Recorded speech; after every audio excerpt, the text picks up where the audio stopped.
তোমরা যারা কল্যাণ ইউনিভার্সিটির আন্ডারে বিভিন্ন কলেজগুলোতে বিএ জেনারেল থার্ড সেমিস্টারে পড়ছো, তোমাদের প্রত্যেকেরই কিন্তু ইংলিশের এলসিসি পেপারটা রয়েছে।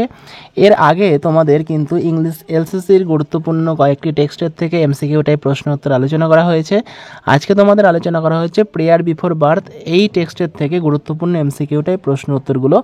তোমরা এই প্রশ্নগুলো খাতায় ঢুকে মুখস্থ করতে থাকো। আর যারা মনে করছো পিডিএফ কপিটা সংগ্রহ করবে, তো সেক্ষেত্রে তোমরা স্ক্রিনে দেওয়া নম্বর 100 টাকা পেমেন্ট করে হোয়াটসঅ্যাপে তার স্ক্রিনশট পাঠাও, তোমাদের পিডিএফ কপিটি পাঠিয়ে দেওয়া হবে। এর মধ্যে তোমরা সমস্ত টেক্সটের থেকে এমসিকিউ টাইপ প্রশ্ন উত্তরগুলো পেয়ে যাবে।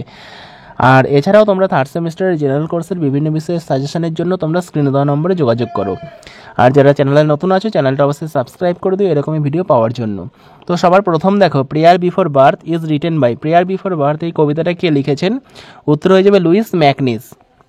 পরের প্রশ্ন, লুইস ম্যাকনিস ফার্স্ট বুক অফ পোয়েট্রিজ, তো লুইস ম্যাকনিসের প্রথম যে পোয়েট্রির বুকটা রয়েছে তার নাম কি? উত্তর ব্লাইন্ড ফায়ারওয়ার্ক। পরেরটা, this poem was written in, এই কবিতাটি কবে লেখা হয়েছে? উত্তর 1944, 1944। The poem first appeared in, এই কবিতাটি প্রথম আবির্ভূত হয়েছিল কোথায়? উত্তর springboard, published in 1944।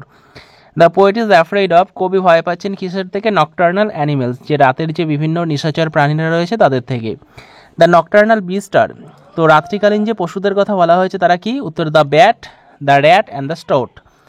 The unborn poet wants God to, তো সেই না জন্মানো কবি ভগবানের কাছে চেয়েছেন কি? টু কনসোল হিম, ভগবান যাতে তাকে সান্ত্বনা দেন। পরেরটা, ব্লাড বাথ কস্ট বাই, বলছে রক্তের স্নান কী কারণে ঘটে? বাই দ্য ওয়ার, যুদ্ধের কারণে।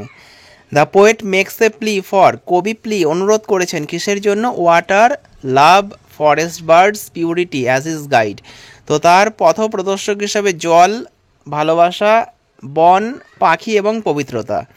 The poet ask God to be, কবি ভগবানকে বলেছেন টু বি কি হতে? ইজ টিচার, তার শিক্ষক হতে।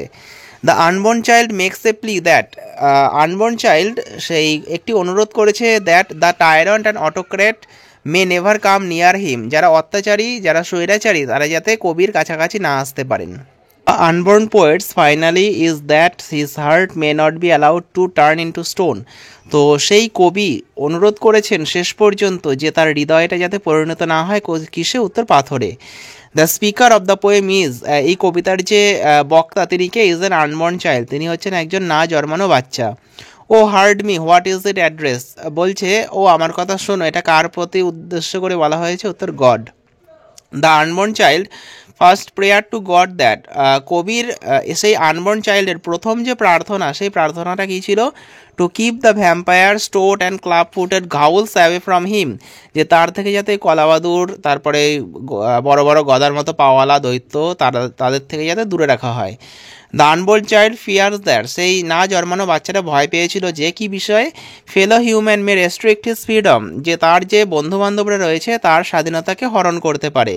The child is asking the divine force to provide the metaphorical essential for his existence, তো সেই বাচ্চাটি অনুরোধ করছে সেই ঐশ্বরিক শক্তির কাছে যে তাকে যেন কিছু ক্ষমতা দেয় তার অস্তিত্বের জন্য।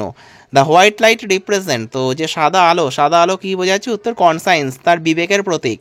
Forgive me what is the reference, বলছে আমাকে ক্ষমা করে দিও, এটা কী উদ্দেশ্যে বলা হয়েছে, কোন প্রসঙ্গে? This is the reference to god and the religion, এটা ভগবান এবং ধর্মের প্রসঙ্গে বলা হয়েছে। The poet is asking for forgiveness, কবি ক্ষমা প্রার্থনা করছেন কিসের জন্য? ফিউচার অ্যাকশন, তার ভবিষ্যৎ যে কাজগুলো রয়েছে সেই কাজের জন্য। দ্য আনবর্ন চাইল্ড ফিয়ার্স, সেই না জন্মানো বাচ্চারা ভয় পাচ্ছে কী ব্যাপারে? লস অফ কন্ট্রোল, নিয়ন্ত্রণ হারিয়ে ফেলা। The central theme of the poem is the appeal of, appeal for, বলছে এই কবিতার যে কেন্দ্রীয় বিষয়বস্তু সেটা কিসের প্রতি appeal? Individuality and freedom by an unborn child, এটা হচ্ছে যে একটা না জন্মানো বাচ্চার স্বাধীনতা এবং মৌলিকত্বের। Provide me portrays the poet desire to be surrounded with the, বলছে আমাকে যোগান দাও, তো কবি এখানে কি ইচ্ছা প্রকাশ করছে? Surrounded with simplicity of nature, যাতে প্রকৃতির সহজ সরলতা যাতে তাকে ঘিরে রাখে। দ্য চাইল্ড আস্ক ফর, বাচ্চাটি চেয়েছে কি চেয়েছে? ফর উইজডম, মানে জ্ঞান চেয়েছে। The child ask water to be able to play in it, তো বাচ্চাটি জল চেয়েছে কেন? To be able to play in it, যাতে তিনি তার মধ্যে খেলা করতে পারে। দ্য হোয়াইট লাইট উইল, সেই সাদা আলোটা কী করবে? Guide the poet through evil, মানে খারাপ পথের থেকে তাকে গাইড করবে, তাকে সঠিক পথ দেখাবে। The world dandle means, dandle যে শব্দটা ব্যবহার করা হয়েছে এর অর্থ কি? To lift a baby or play with it on one knees, মানে একটা বাচ্চাকে হাঁটুর ওপর বসিয়ে তার সঙ্গে খেলা করা। The speaker ask for guidance, মানে বক্তা গাইডেন্স পথ নির্দেশনার কথা চেয়েছেন বা পথ নির্দেশ জানতে চেয়েছে কার থেকে? ফ্রম গড, ভগবানের থেকে। Old man would try to, মানে যারা বৃদ্ধ মানুষ তারা কি করবে? ট্রাই টু ইনস্ট্রাক্ট হিম, তাকে নির্দেশ দেওয়ার চেষ্টা করবে। Who will refuse the poet's gift, বলছে কারা কবির যে উপহার সেটা অগ্রাহ্য করবে? উত্তরে যাবে বেগার, যারা হচ্ছে ভিক্ষুক তারা। হু উইল লাফ অ্যাট হিম, কারা কবির দিকে তাকিয়ে হাসবে? উত্তরে যাবে লাভার্স, যারা হচ্ছে প্রেমিক তারা। The poem shows the disturbing socio political scenery of England in the interwar period, তো এই কবিতাটার মধ্যে দেখানো হয়েছে যে ইংল্যান্ডের যে রাজনৈতিক অস্থিরতা সেই বিষয়ে যুদ্ধকালীন, তো সেটার সম্বন্ধেই বলা হয়েছে। The rat and the bat represent, যে র্যাট ইঁদুর এবং কলাবাদুরের কথা যেটা বলা হয়েছে সেটা কিসের প্রতীক? সেটা হচ্ছে ডিজিজ, মানে রোগ বোঝাচ্ছে। Cog in a machine shows, মানে কগ ইন এ মেশিন এর দ্বারা কি বোঝাচ্ছে? Shows people can become like robot, যে মানুষ বর্তমানে ধীরে ধীরে রোবটে পরিণত হচ্ছে সেটা। The poem was written during the terror strike days of world war two, তো এই কবিতাটা লেখা হয়েছে কখন? উত্তর দ্বিতীয় বিশ্বযুদ্ধের সময়, যখন মানুষ আতঙ্কিত সেই সময়। Who is the speaker here in the poem, এই কবিতার যে বক্তা সে কে? উত্তর আনবর্ন চাইল্ড, একটি না জন্মানো বাচ্চা। What is the poem about fear? About fear of what the world can do to the innocent, তো এই কবিতাটার মধ্যে কিসের ভয় মানে ভয় পাওয়া হয়েছে? সেটা হচ্ছে যে একটা নিষ্পাপের প্রতি পৃথিবী কি করতে পারে সে তার ভয়ই এখানে দেখানো হয়েছে। What happens to each stanza, তো প্রত্যেকটা স্তবকে কি দেখা গেছে? দ্য লাইন্স গেট লঙ্গার, যে লাইনগুলো ধীরে ধীরে বড় হয়েছে। Do not let the man who is beast or who thinks is God come near me, তো কবি বলেছেন কোন মানুষকে তার কাছাকাছি যাতে না আসতে পারে, যে সে নিজেকে ভগবান ভাবে অথবা যে নিজেকে পশু ভাবে। What technique is used in blood sucking bird, blood sucking bird এখানে কোন লিটারারি ডিভাইস ব্যবহার করা হয়েছে? উত্তর অলিটারেশন ব্যবহার করা হয়েছে। Which place is repeated through out the poem, মানে কোন ফ্রেজটা, এটা প্লেস না এটা ফ্রেজ হবে, যে কোন অংশটি, কোন বাক্যের অংশটি পুরো কবিতা জুড়ে বারবার রিপিট হয়েছে? উত্তর I am not yet born, এই লাইনটি। What quite shows juxtaposition, juxtaposition বলতে কী বোঝানো হয়েছে? জ্যাক্সটাপজিশন হচ্ছে sky sing to me. What word are examples of assonance, অ্যাসোনেন্সের উদাহরণ কি? উত্তর ওয়াইস লাইস।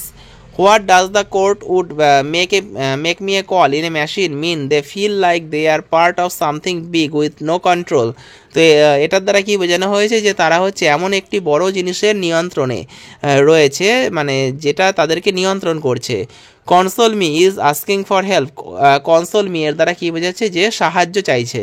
তো তোমরা এই প্রশ্নগুলো খাতায় মুখস্থ করে নাও প্রেয়ার বিফোর বার্থ থেকে। এর আগের দিন কিন্তু তোমাদের ডলস হাউস থেকে প্রশ্ন উত্তর বলা হয়েছে, তো তোমরা যারা দেখোনি তোমরা থার্ড সেমিস্টার প্লেলিস্ট চেক করলেই কিন্তু সেই ভিডিওটা পেয়ে যাবে।